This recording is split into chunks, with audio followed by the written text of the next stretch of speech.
আচ্ছা, দেখো, আগের দিন যতটা পর্যন্ত হয়েছিল দেখো একটা এক্সাম্পল আমরা বলেছিলাম। ঠিক আছে, আজকে দেখো অ্যাসিম্পটোটের বাকি প্রবলেমগুলোতে আসছি এক এক করে। এই যে অঙ্কগুলো বলছি সেগুলো হচ্ছে তোমার এক্সারসাইজ 17B। আগের দিনে দেখবে 1 নাম্বার প্রবলেমটা আমাদের হয়েছিল। আজকে দেখো 2 নাম্বার প্রবলেম যেটা বলেছে। 2 নাম্বার প্রবলেমেতে দেখো বলেছে তোমাকে অ্যাসিম্পটোট যে কার্ভ করতে হবে, সেই কার্ভটার ইকুয়েশন দেওয়া আছে দেখো 2x³ plus 3x² minus 3xy² minus 2y³ plus 3x² minus 3y² plus y is equal two 3। তোমাকে এরকম একটা কার্ভ দেওয়া আছে। ঠিক আছে, এই কার্ভটা তোমাকে অ্যাসিম্পটোট ডিটারমাইন করতে বলেছে। তাহলে দেখো সেক্ষেত্রে আমরা যেটা করব, এই তিনটাকে প্রথমে বাঁ দিকে নিয়ে আসছি। তাহলে এখান থেকে দেখো লিখতে পারবো 2x³ plus 3x² minus 3xy² minus 2y³ plus হবে দেখো 3x² minus 3y² plus y minus 3 is equal to 0। এবার দেখো আগের দিন বলা হয়েছিল যে প্রথমেই আগে দেখে নিতে হবে ইকুয়েশনটার হাইয়েস্ট ডিগ্রি কত আছে। তাহলে এখানটা দেখো ইকুয়েশনটার হাইয়েস্ট ডিগ্রি হচ্ছে 3। ঠিক আছে, তাহলে x³ প্রেজেন্ট আছে কি না। x³ দেখো প্রেজেন্ট রয়েছে, y³ প্রেজেন্ট রয়েছে। তার মানে এই ক্ষেত্রেও কি হবে না, আগের দিনে যে অঙ্কটা বলেছিলাম দেখো সেই অঙ্কটার মতনই এক্ষেত্রেও তোমার কিন্তু কি হবে না, ইকুয়েশনটার কোনো হরাইজন্টাল বা ভার্টিক্যাল অ্যাসিম্পটোট থাকবে না। তাহলে এখান থেকে কি লিখবো আমরা, না এখান থেকে লিখছি দেখো here the highest degree, here the highest degree of the given equation is 3। ঠিক আছে, সর্বোচ্চ ডিগ্রিটা ইকুয়েশনটার পাচ্ছি 3। and both x³ and y³ are present। x³ এবং y³ দুটোই হচ্ছে এখানে প্রেজেন্ট রয়েছে। তাহলে সেক্ষেত্রে আমরা বলতে পারছি কি না, therefore এখান থেকে বলতে পারছি তাহলে therefore there are no horizontal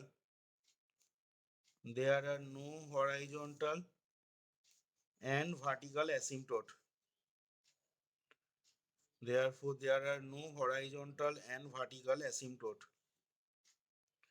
আচ্ছা, তাহলে আমরা দেখো যেহেতু কোনো অ্যাসিম্পটোট তোমার এক্স অ্যাক্সিসের প্যারালাল বা ওয়াই অ্যাক্সিসের প্যারালাল যেহেতু কোনো অ্যাসিম্পটোট পাওয়া যাচ্ছে না, তাহলে আমরা 3 ডিগ্রি ইকুয়েশন, তাহলে সর্বোচ্চ 3টে অ্যাসিম্পটোট পাওয়া যাবে বলেছিলাম। তাহলে আমাদের অ্যাসিম্পটোটগুলো বার করার জন্য আমি ধরে নিচ্ছি কি না, লেট, পরের লাইনে লিখছি দেখো let y is equal to m x plus c, let y is equal to mx plus c be an asymptote of the given curve, asymptote of the given curve।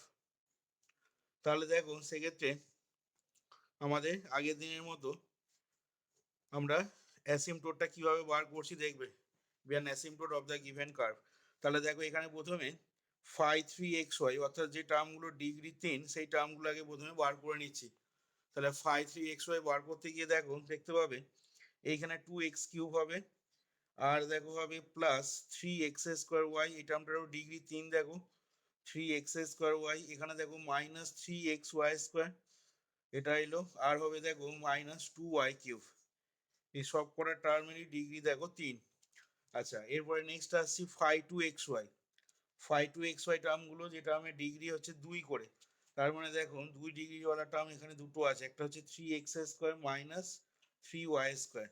তাহলে ফাই 2xy হয়ে গেল 3x² minus 3y²। দেখো next আসছি এবার আমরা phi 1xy কি হবে না, দেখো ফাই 1xy হচ্ছে 1 ডিগ্রি টার্ম, দেখো একটাই আছে এখানে, সেটা হচ্ছে আমাদের ওয়াই।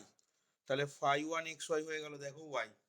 এবার আমরা কি করব না, আগের দিন যেমন বলেছিলাম রুলেতে পুট করব আমরা, পুট এক্স সমান 1, ঠিক আছে, and y is equal to m.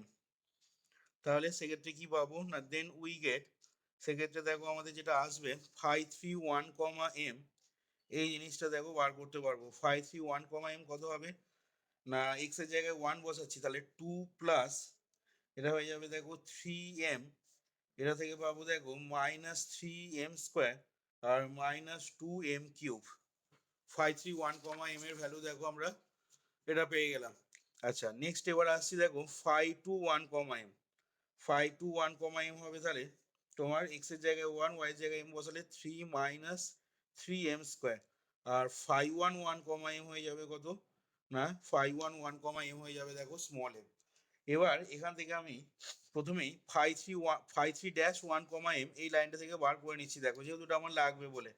তাহলে এইখান থেকেই দেখো দেয়ারফর 53-1, এটার ভ্যালুটা আগে থেকে আমি বার করে রাখছি। তাহলে সেটা কত আসবে না, এটা হবে দেখো 3 - 6m - 6m²। 53-1, এর ভ্যালু দেখো এটা পেয়ে যাচ্ছি।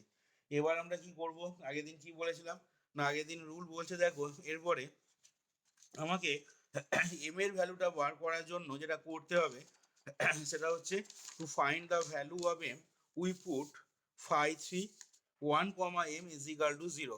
তাহলে সেটাই দেখো করছি এরপর। Now to find the value of M, to find the value of M আমরা পুট করব উই পুট 531, m = 0। তাহলে দেখো সেক্ষেত্রে 531, এর যে ভ্যালুটা পেয়েছি আমরা সেটাকে 0 করে দিচ্ছি। তাহলে তাহলে কি হবে না, that is 2 + 3m - 3m² - 2m³ এই জিনিসটা = 0 হয়ে গেল। তাহলে এখান থেকে দেখো ফ্যাক্টরাইজ করলে আসবে that is 2m³ minus common নিয়ে লিখছি দেখো +3m² - 3m - 2 = 0। আচ্ছা এবার এখান থেকে দেখো এম এর মানটা কত বসালে ভ্যানিসিং ফ্যাক্টর করতে হবে, এম এর মানটা কত বসালে দেখো 0 হচ্ছে না, খেয়াল করে দেখো এম এর ভ্যালুটা যদি 1 পুট করা হয়, ঠিক আছে, তাহলে এটা আসবে কত 2 + 3 মানে 5 -3 - 2 মানে -5, তার মানে 0 হয়ে যাচ্ছে দেখো এম এর ভ্যালু 1 বসালে। তাহলে ভ্যানিসিং ফ্যাক্টর করার জন্য দেখো আমরা m-1টাকে 3 বার লিখে নিচ্ছি। এবার এখানে তাহলে কত হবে না, এখানে তোমার 2m² করলাম, তাহলে 2m² এর সাথে m গুণ করে দেখো এটা হয়ে গেল 2m³ মাইনাস 2m² ইন্টু 1 মানে -2m², কিন্তু আছে এখানে কত +3m²। তাহলে কি করতে হবে না, এখানে তখন তাহলে প্লাস কত করব 5m² তোমাকে অ্যাড করতে হবে, তবে এটা +3m² আসবে। এবার এখানে 5m² অ্যাড করলে এখানে তাহলে কত দিয়ে গুণ করব 5m দিয়ে, 5m ইন্টু -1 মানে হয়ে যাচ্ছে দেখো -5m হলো। আচ্ছা এবার এখানে আছে কত -3m, তাহলে এখানে অবভিয়াসলি তোমাকে অ্যাড করতে হবে +2m, তাহলে এখানে তোমাকে কত গুণ করতে হবে না +2, ঠিক আছে, আর এটা হয়ে গেল দেখো -2। তাহলে সেক্ষেত্রে কি পেয়ে যাচ্ছ এখান থেকে না, দ্যাট ইজ এখান থেকে দেখো পেয়ে যাচ্ছ m-1 into 2m² plus 5m plus 2 = 0 হয়ে যাচ্ছে দেখো। তাহলে এখান থেকে এটাকে আবার ফার্দার মিডল টার্ম ফ্যাক্টর করা যাবে দেখো, তাহলে দ্যাট ইজ m-1 ইন্টু এটা হয়ে যাবে 2m² প্লাস এটাকে ভাঙবো দেখো 4m প্লাস m এতে ভাঙছি 4m প্লাস m প্লাস 2 = 0। তাহলে এখান থেকে আবার দেখো দ্যাট ইজ লিখতে পারবো m-1 ইন্টু এটা দেখো ফ্যাক্টরগুলো কি কি আসবে না 2m, 2m একটা আসবে +1 আর একটা আসবে দেখো তোমার m+2 = 0। তাহলে এখান থেকে দেখো মানগুলো কি কি পেয়ে যাচ্ছি আমরা না, এখান থেকে দেখো মানগুলো পেয়ে যাচ্ছি দ্যাট ইজ m = 1 একটা মান পাওয়া যাচ্ছে, আর একটা মান দেখো আসছে কত -1/2 একটা পাচ্ছ, আর একটা মান আসছে দেখো -2। তাহলে এম এর এই তিনটে মান দেখো আমরা পাওয়া গেল। তাহলে এখন দেখো আমাদের এই তিনটে এম এর করসপন্ডিং ভ্যালুসের জন্য সি এর মানগুলোকে এবার আমাকে বার করে নিতে হবে, ঠিক আছে, সি এর মানগুলো তাহলে কি হবে দেখো এবার। তাহলে এরপর আমরা করছি দেখো সি বার করার ফর্মুলা আগের দিন বলেছিলাম to find the value of c, to find the value of c আমরা ফর্মুলা ইউজ যেটা করব to find the value of c, we use the formula, we use the formula, কি ফর্মুলা ইউজ করব না C is equal two ছিল দেখো minus of 5 to 1, এই জিনিসটা টোটালটা ডিভাইডেড বাই 5 3-1, সি বার করার জন্য আমরা এই ফর্মুলা দেখো আগের দিন বলেছিলাম ইউজ করব। তাহলে এখান থেকে দেখো মানটা যদি বসানো হয় সমান -5 to 1, দেখো 5 to 1, এর ভ্যালু বেরিয়েছিল আমাদের 3 - 3m²। তাহলে মানটা দেখো বসিয়ে দিলাম -3 - 3m² হলো বাই 5 3-1, 5 3-1, এর ভ্যালু বেরিয়েছে দেখো 3 - 6m - 6m²। তাহলে 3 - 6m - 6m², সি এর মানটা দেখো আমরা পেলাম এটা। এবার এম এর করসপন্ডিং ভ্যালুসের জন্য মানে এম সমান যখন 1 হবে তখন সি এর মানটা কত আসছে দেখবো। এম ইজ ইকাল টু যখন -2 তখন সি এর মানটা দেখবো, আর এম ইজ ইকাল টু যখন -2 তখন সি এর মানটা কত বেরোচ্ছে সেটা দেখবো এরপর। তাহলে এখন করছি দেখো নাও when m is equal to 1, দেন তাহলে সিটা পেয়ে যাবে তখন দেখো then C is equal to minus of, এটা হয়ে যাচ্ছে দেখো 3 - 3 বাই তলায় চলে আসছে কত না তলায় হচ্ছে দেখো 3 - 6, এম এর জায়গায় 1 বসাচ্ছি 3 - 6 তার মানে এটা আসছে -0/-6 নাকি -0/-6 কেন হবে তোমার, এটা আসছে -9, তার মানে আলটিমেটলি 0 হচ্ছে দেখো। তাহলে এম এর ভ্যালুটা 1 হয়ে গেলে সি এর ভ্যালুটা আমরা পেয়ে যাচ্ছি কত না সি এর ভ্যালুটা তোমার 0 চলে এলো। আচ্ছা নেক্সট এবার আসছি দেখো when m is equal to -1/2, then c সমান কত হচ্ছে, তাহলে হবে দেখো -3 - 3 × 1 = 4 বাই তলাটা হয়ে যাবে 3 + 3 - 6 × 1/4। তার মানে দেখো এখান থেকে আলটিমেটলি ভ্যালুটা কত বেরোচ্ছে না এখান থেকে পাচ্ছ দেখো -3/4 - 3 উপরটা হলো, আর তলাটা হচ্ছে দেখো 6 - 3/2 এরকম আসছে দেখো।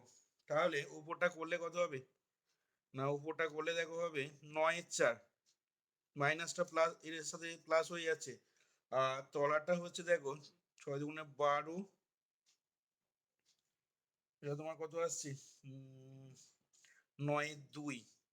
তাহলে সেক্ষেত্রে দেখো ভ্যালুটা পেয়ে যাচ্ছি তোমার,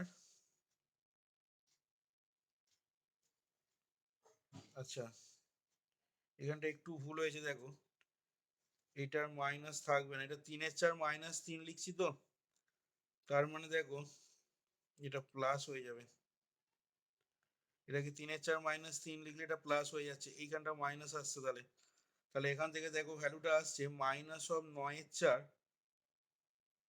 × 2/9, মানে হয়ে গেল দেখো -1/2। তাহলে এম সমান যখন -1/2, সিটা তখন পেলাম কত -1/2। আর একবার বার করবো when m is equal to -2, then c সমান, তাহলে দেখো সেক্ষেত্রে সিটা কত আসবে না then C is equal to পাবে -2 বসাচ্ছি, তাহলে 3 -3 × 4 বাই তলাটা হয়ে যাচ্ছে দেখো 3 + 12, ঠিক আছে, আর এটা হয়ে যাচ্ছে তোমার -24। তাহলে সেক্ষেত্রে ভ্যালু কত পাচ্ছি না সেক্ষেত্রে দেখো ভ্যালু আসছে উপরটা 12 - 3 বাই তলায় আসছে দেখো 15 - 24, তার মানে 9/-9, তার মানে হয়ে গেল -1। তাহলে যখনই দেখো এম এর ভ্যালু এবং তার সাথে সাথে করসপন্ডিং সি এর ভ্যালুগুলো পেয়ে গেলাম, তাহলে এখান থেকে আমরা খুব সহজে দেখো লিখে দিতে পারবো therefore the required asymptotes are